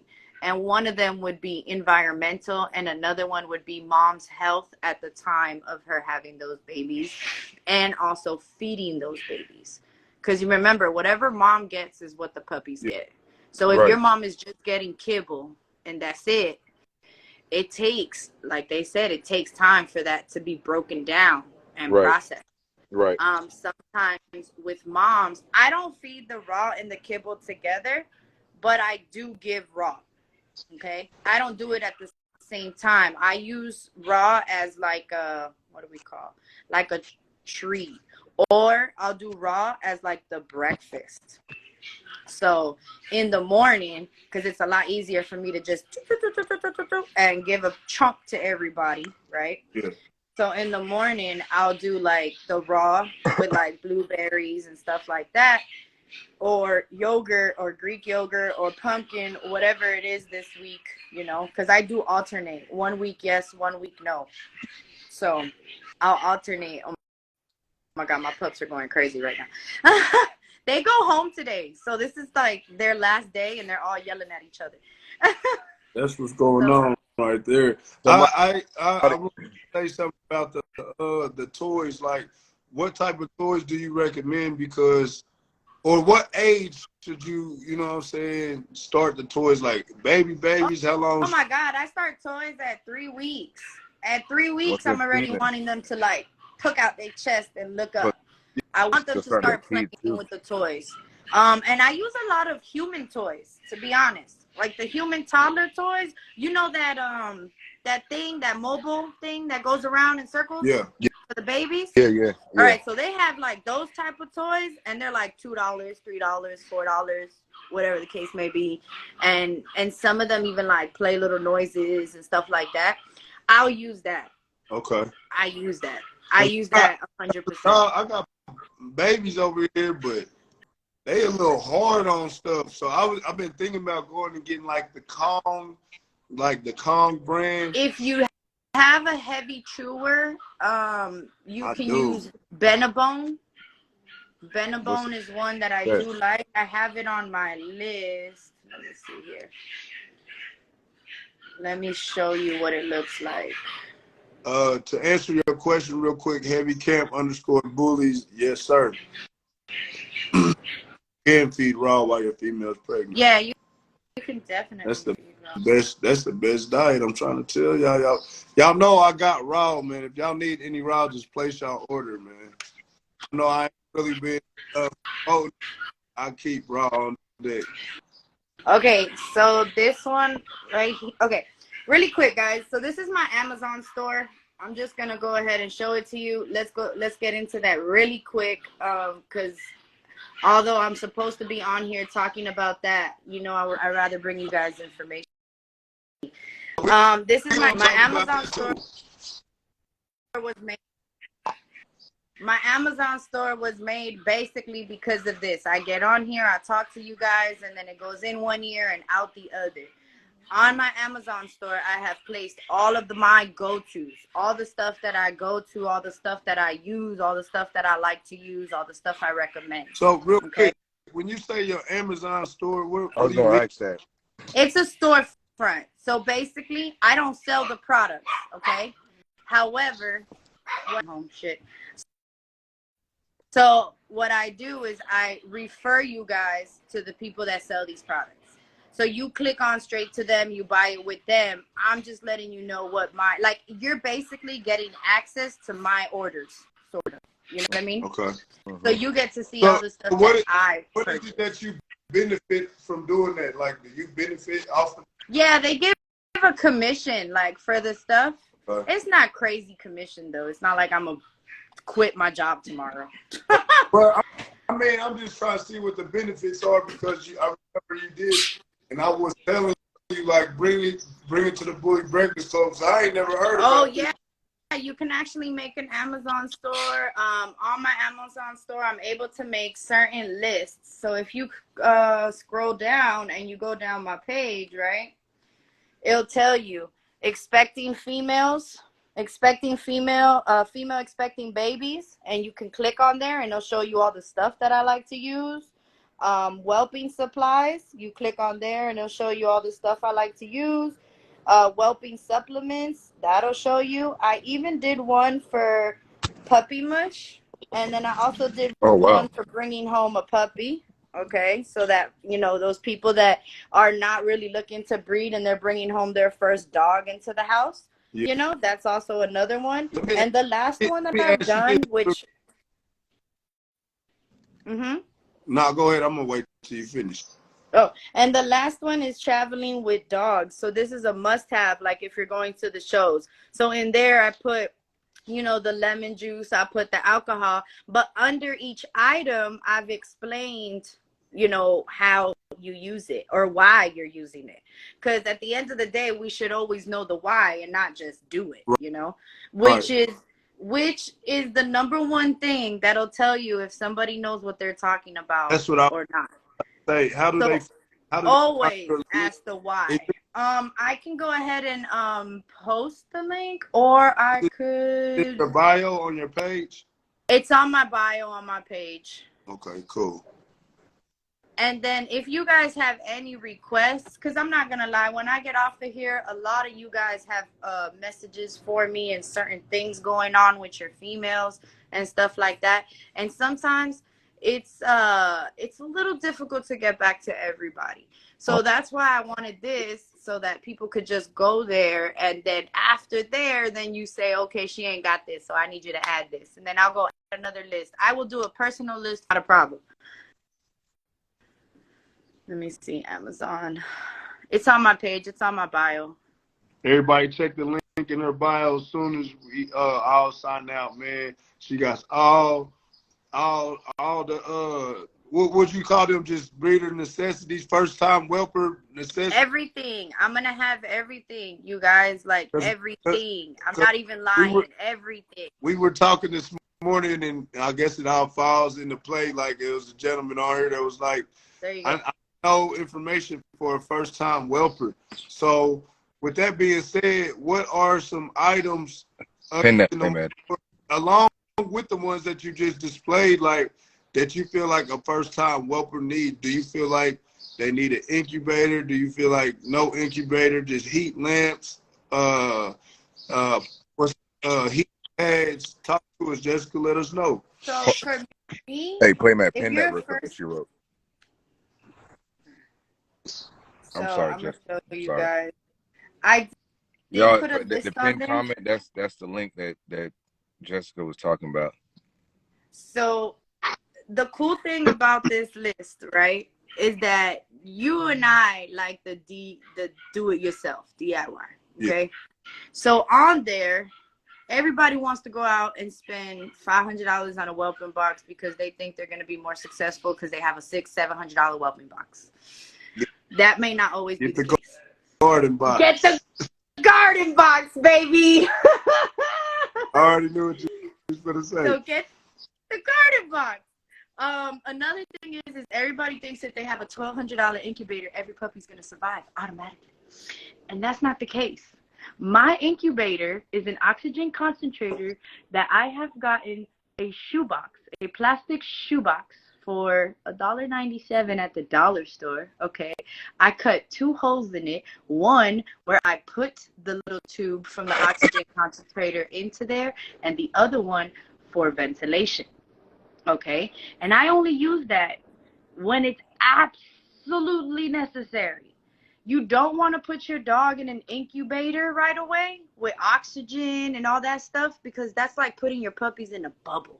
Yeah. And when a newborn is born, a human baby, we don't take this human baby out of its womb, okay, because it's the same concept, and stick it into a bubble. We want this human baby to come out into the world, to take in oxygen into their lungs, to cry, to scream, to kick, because that means that the oxygen is getting into the lungs and that the lungs are okay. Right. If a puppy can scream, it has no fluids in its lungs. So when you see people like pinching the dogs and all that stuff when they first come out, it is basically to see if there's any fluids left in the lungs. Okay. So we want them to scream. We want them. I make my dog scream a lot. I'm not gonna lie. I'll be like, oh, sorry, my bad, just checking on you. Like I'm annoying like that when it comes to my puppies. So question. So I didn't mean to cut you off. I'm sorry. It's okay. So I've heard like dealing with oxygen. I've heard a couple of times they say that when you're dealing with oxygen, you gotta be careful of it because they can dry out their nose. You can actually give them oxygen toxicity. Okay, that was gonna be my next question, is because don't they say that whenever they're on oxygen and it's time to take them off, you actually have to wean them off of the oxygen, right? You have to wean them off because, like I said, which is what I was gonna get to. Oxygen is cool and it can be a lifesaver and the whole nine. However, even with humans, guys, we have to put them on. We start them at 2 liters, right? We stay between 1 and 2 liters through a nasal cannula, which means the 2 little things that you guys always see into the nose, you know, right. The little strip. If you go higher than a certain amount of liters, you can't leave that little thing there because you will dry out those blood vessels, right. And they will eventually pop and you will have continuous nosebleeds. So now you're forming a whole other problem. Okay. So, you have to change from this one to what we call a Venturi mask that covers. Okay. So now imagine this on a puppy. There's people that are giving oxygen to a puppy and they're starting them at 4 and 5 and 6 liters. And then all of a sudden they're like, oh, look, you're breathing okay. And then they yank them out of an incubator. You can't do that. Mm-hmm. You have to taper them back down. It could be over a few hours. That's okay. But taper them down. You need to take them all the way back down to 1. And from 1, you go to the half. And from the half, you go to 0. And that's when they're able to come out. Which is why I do not recommend an oxygen on newborn puppies right away at all. Right. They, the only time that you need it is that they use it as a they have one pup that's having a hard time waking up. You'll see that they'll like put it into the mouth or put it like right here at the nose. And they'll do it for a couple minutes really, really low just to like give them a little, hey, wake up, dude. But other than that, that's it. Of course, oxygen poisoning, they cause oxygen toxicity. I've seen it happen in a grown-ass person. So imagine on a puppy. So No, remember, I've heard of it before because I have an incubator and I have oxygen concentrator as well. I don't use the oxygen unless I really need it. Southern Queen Whelping says you can cause oxygen poisoning. yeah, Yeah, so, oxygen toxicity, that's what we're talking about. You can really have a problem. So that's why, the only time that you really need to use oxygen on a puppy is if you have a puppy that is either not even necessarily weak, but the way that you could tell if a puppy's lacking oxygen is in the gums, in the tongue, stuff like that, depending on the age. But you'll see that, look at your puppies the day they're born, right? right. If you guys are new to this, right, and you're going to stay true to this and you're going to keep going into this game, look at your puppy and do your own homework. Look at your puppy the day they're born. You want to see the gums. You want to see the lining of the mouth, all that good stuff, right? Right. Watch that color. Watch that color the moment that they're born to about 2 to 3 hours after. You'll see that they'll go from kind of like a palish, and then all of a sudden they'll be pink like this. Okay. That palish, if you go back to that palish, that means there's some type of oxygen lacking. Okay. Oh, If they stay pink like this, see the pink? Yeah. You're okay. You tell that puppy good job, and you keep it pushing. Okay. But real quick, we at 10:30. I got people in the request box that want to talk to you and ask you a couple personal questions. So I know that you mentioned that you wanted somebody to come on with you. Oh yeah, she'll be on in a bit. Hopefully. You want to send her the request? That's fine. But first person is Southern Queen Whelping. She wanted to jump on here with you. Oh, she always jumps on with me. What's up, Queen? Queen, you up, baby? What's happening? Oh. Rise and Hi, grind. babe. Rise and grind. Introduce yourself. Let them know where you coming from, Queen. Southern Queen coming out of Texas. I just wanted to tap on this whole oxygen thing right quick. So when you first deliver your puppies, there's a few things you got to watch for. The whole ride home. I ride over an hour to come home. I keep the incubator right next to me so I can touch them while I'm driving, look at them. So when they're not wanting to wake up at the vet's going to throw them in oxygen because they want to bring that oxygen level up in their blood. It's give them energy. It's going to turn them pink, all that good stuff. Now, on my way home, I kept picking them up. Hold on one second. I'm waiting for my woo semen, y'all. So, I kept picking up the boy, and he was like just dangling. Lifeless. I'm like, what the fuck is going on? Hold on. Now, sometimes you guys, depending on what vet you go to, you always want to know what they use to put your girl to bed. That's very important, like what they use to sedate the girl. So when I got home, I'm like, why is this puppy doing this? So I did put it in oxygen. However, being a newborn, my oxygen was on 1. Yeah. It was just on 1. And instead of hooking it to the incubator connection, I just threw the hose in there. Well, as this puppy's trying to get going, and I mean, this is an hour and a half after delivery, I put it up against my ear and realized these motherfuckers did not suction my puppy out all the way. That's why I be squeezing them. I love when they scream. No, we do that too. So I use this kind of suction when I come home. Mm-hmm. It's just a ball. It has holes all the way around the sides. As soon as I stuck it in my puppy's mouth, this thing had so much amniotic fluid in it. So when you first got them and they're not, you got to check everything. Like I know you're going to a vet, you're getting a C-section, you expect them to do their due diligence. But at the end of the day, there's so many breeders, they got so many C-sections, it's easy to miss something small. Yeah.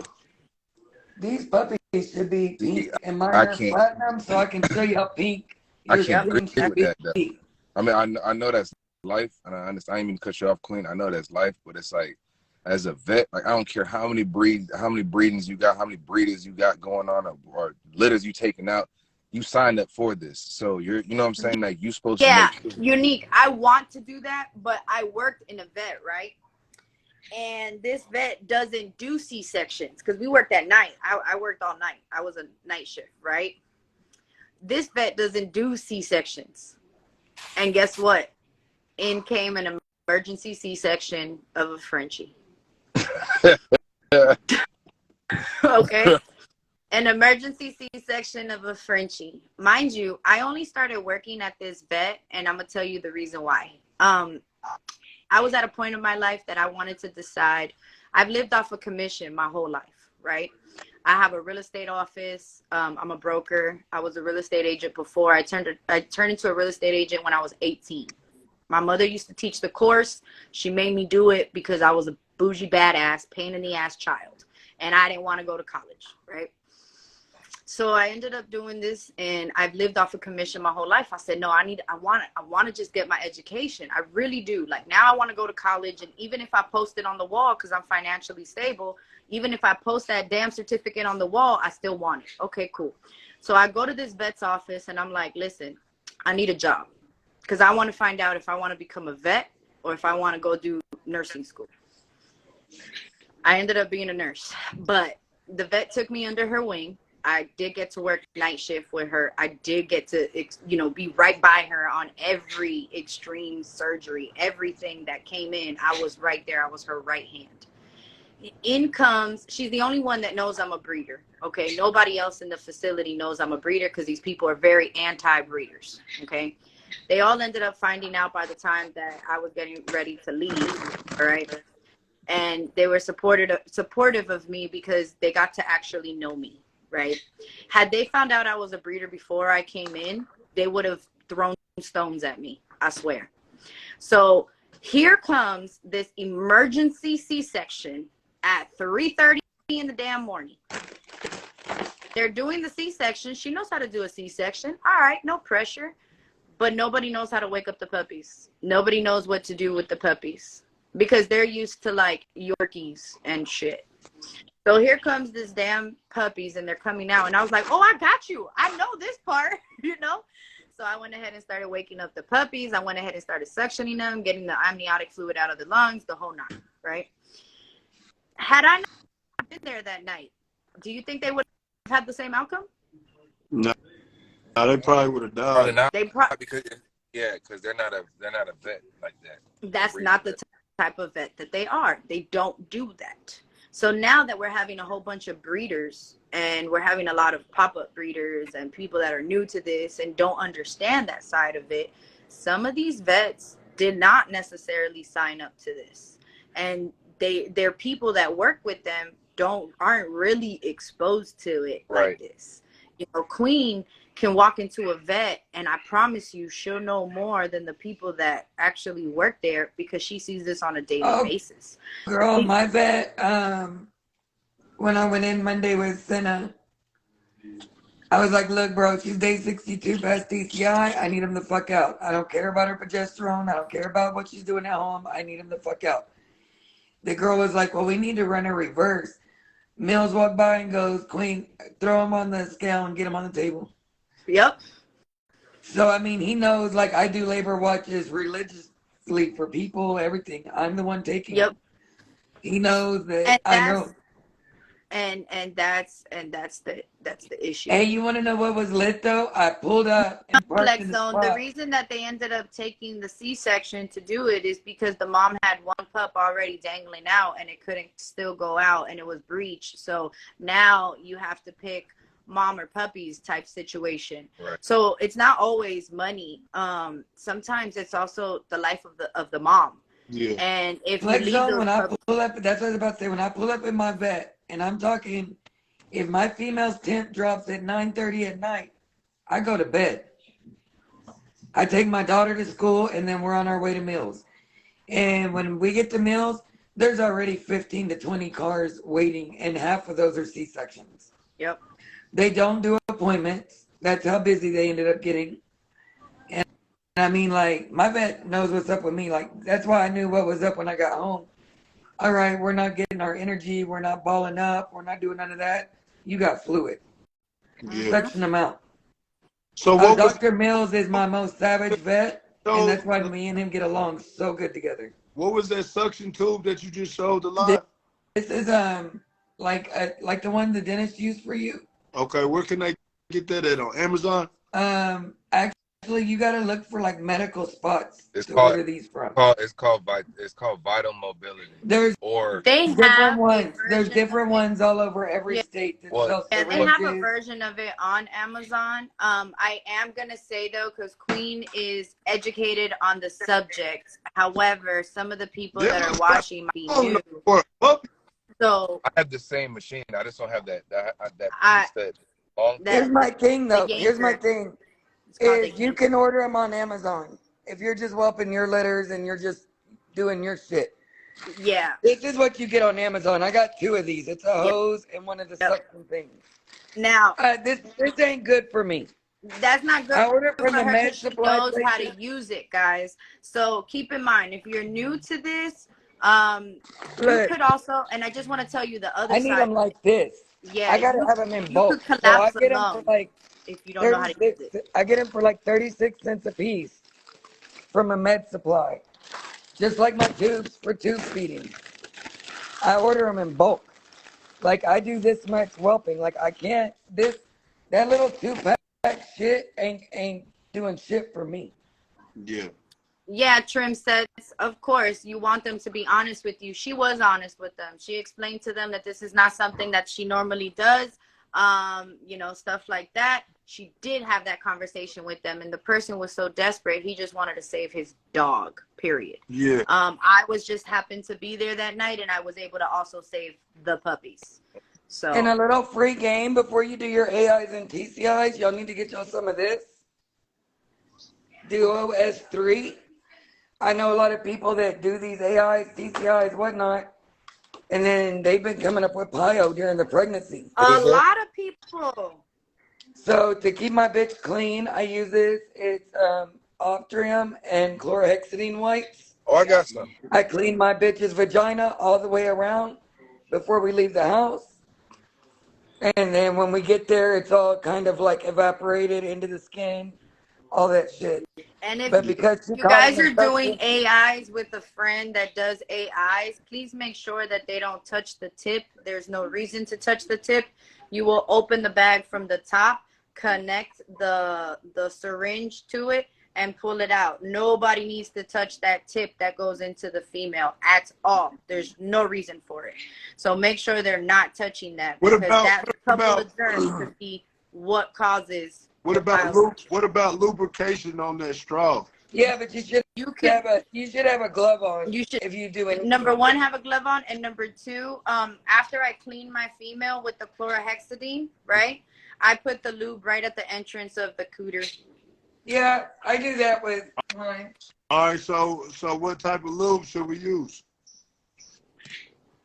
Any lube you want. No, it's not any lube, because Hey, some peanut lubes are not good for it. Nah, there's Who said the oil? regular lube. Some There's lube regular can kill lube. I penis. wouldn't use flavored. I wouldn't use anything that has any additives to it. Just regular, clear lube, which is also on my Amazon page. Yeah, it's still a specific kind, because there are lubes that can kill sperm. You recommend peanut oil as lubricant? No, I don't. I'm about to show you what I recommend. Peanut oil, man. Have you ever It's used like the wipes that mineral she oil showed. as a lubricant? The wipes that she showed was chlorhexidine wipes. Yeah, which is the blue liquid, guys. All right, Because what some of about y'all know it as that blue liquid. KY jelly? KY jelly is cool. I've used KY jelly, no problem. But you guys don't need a bunch, because I see a lot of people like, you don't need to do that. It's just one little tiny drop. It could go in smooth. It doesn't need to be a bunch. Everybody likes to use everything. Like a pea size, or Yeah, a pea size. Yeah, that's one of the ones that come with the kits. No, I order the boxes of this from the medical supply store by the box. Yeah, but it's the But same this is one the that comes with the common kits. brand you're gonna see with animal AI kits. Mm-hmm. somebody said spit on it. CNC, you better stop. I You thought we said we were gonna keep it PG-13. You gotta have pyometra and herpes. All in Hey, one. look. These are puppies off the same stud I used. Oh shit. Oh, cute. That was a Unique, because I know Merle, you guys were gorgeous. talking about it the other day. They came to me with flat chests at a week old. Oh. We good now? What you were saying, Jess? So I know they were talking like about the nutritional stuff and all that stuff with the dogs and everything. So I did my research just so that I can be able to give you numbers today, Sir Unique, because I know you like that. So protein should be like in about the 29%. Fat should be about 17. Calcium should be 1 to 1.8, and phosphorus should be 0.8 to 1.8. What that means is that when people are feeding just raw, right, you have to make sure that it's not just protein based. And if it is just protein based, you need to add carbs for a female that is, gonna have puppies, because they burn the fat. Right. And that fat is the carbs. You burn carbs. Okay. So you'll have protein at 29%. This is a good balance for a dog, for a regular dog. Protein should be around 29%. Fat should be around 17. They should have calcium 1 to 1.8. So let's say 1 to 2%. And phosphorus should be anywhere from 1 to 2% also. You have to also remember that all the dogs need calcium, zinc, omega, DHA. Omega-3 and omega-6, they work together. So a lot of people want to just give omega-3. Omega-3 and omega-6, they work in combination. Hold on, what was that? Can you repeat that again, dog? I can send you a picture of it. Not repeat it one more time. Okay, so protein should be in the 29% area. Okay, that's where you want it to be. If your dog is more active, then you can go, like a little bit up, a little bit down if it's not as active. Okay. And then you have fat 17%, calcium 1 to 2, and phosphorus 1 to 2. The calcium, a lot of people want to give a bunch of stuff and a lot of, prenatal shit, but in reality, they be doing too damn much. They do too much. Because, okay, if you have a female, right, and you're giving them, I don't know, prenatals 3 times a day and some crazy shit that I've heard, and on top of that, they're giving yogurt because they heard it was good, and they're giving cheese, and they're giving cottage cheese and all this other stuff. A lot of that is calcium. Yeah. Right. You can actually calcify. So like, what's the signs of a calcified? Hold on, real quick, y'all. We coming to the last 10 minutes. Hey, Queen, I appreciate you jumping on here this morning. Before you sign out, let them know where to find you at. North Texas, you can follow me at southernqueenwhelping.com. I'm the one, not the two. Appreciate it. Appreciate you tapping. You know I'm throwing that out every time, girl. All right, peace. Have a good one. So, Jess, how would you know if a dog is calcified? If a puppy is calcified, when they come out hard. Oh, the puppy? They'll be like a stone puppy. Yep. So will you notice anything? Do you notice anything in like your stool?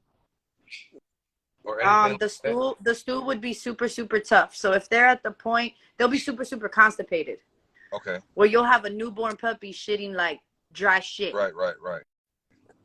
So that means there's too much calcium. It's dry shit. It could Okay. be too much calcium. It could be so there's a period, which I know we only have 10 minutes, and I could literally be doing this for like 3 hours, no lie.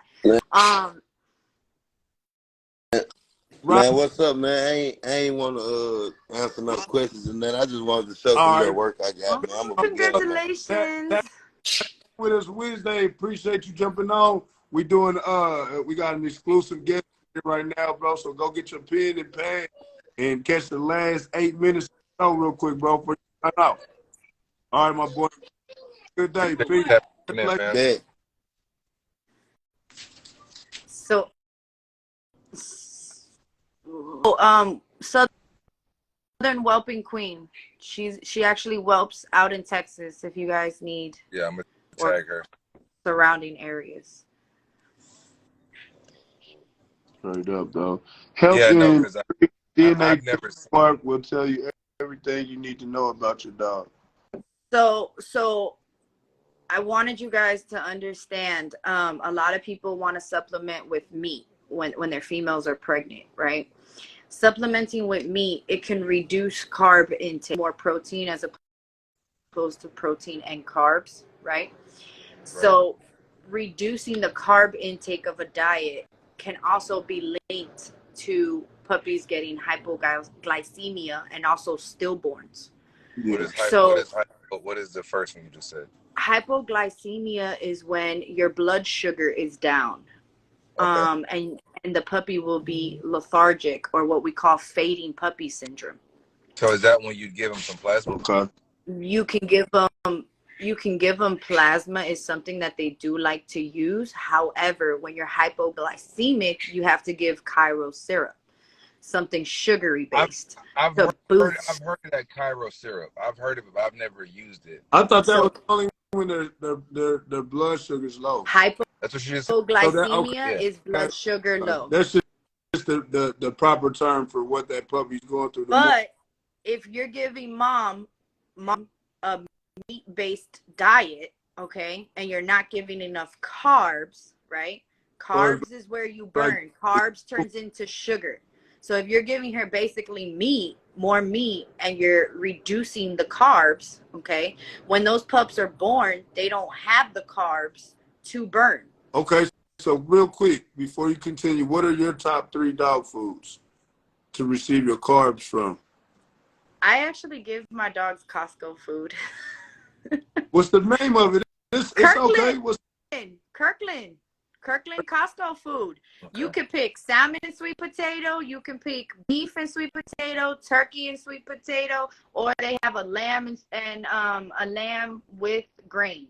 So the green bag is lamb and grains, and the grains are not bad. When you're looking at a package of dog food, the ingredients go in a certain order. Right. The first ingredient is the one that is most found in the bag. As you go on, that's the amount that's in that bag. Okay. So that's the importance, is the first 5.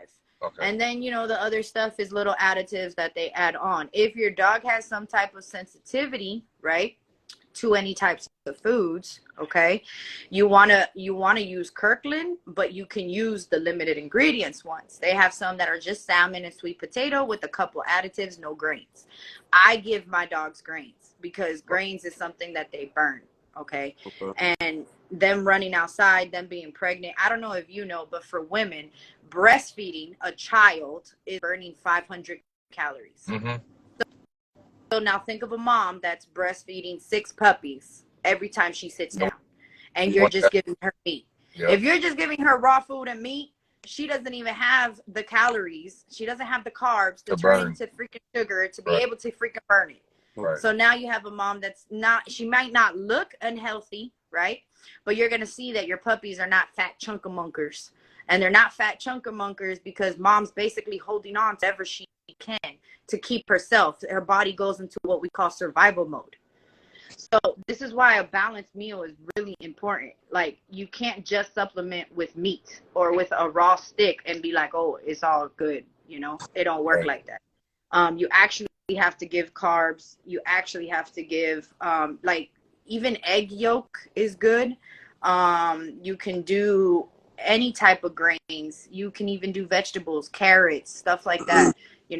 You just have to make it a combination of stuff. Right. That's why I like my Kirkland. My dogs are all on it, whether they are Fufu dogs, English bulldogs, my bullies, and my Frenchies. All eat the same food. So that food that you feed them is basically an all life stage. Mm-hmm. Okay. Now, when a female is pregnant, you want to increase her food intake, but you don't need to increase it until they're about 4 weeks pregnant. Once they're about 4 weeks pregnant, you want to do a 15 to 25% increase. Okay. Period. Our 3-minute warning, Jessica. Real quick before you sign out, I gotta ask you, as I ask everybody else, what is like a key like advice you have to all new breeders, and just anybody community that you really want to stress on a statement to, like, what is some advice that you have for all of us this morning? There's a lot of things that I would say. Honestly, it's really hard to narrow it down to one.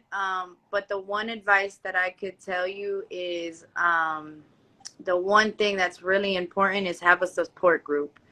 Have a support group and have somebody that you talk to. Here earlier, I think it was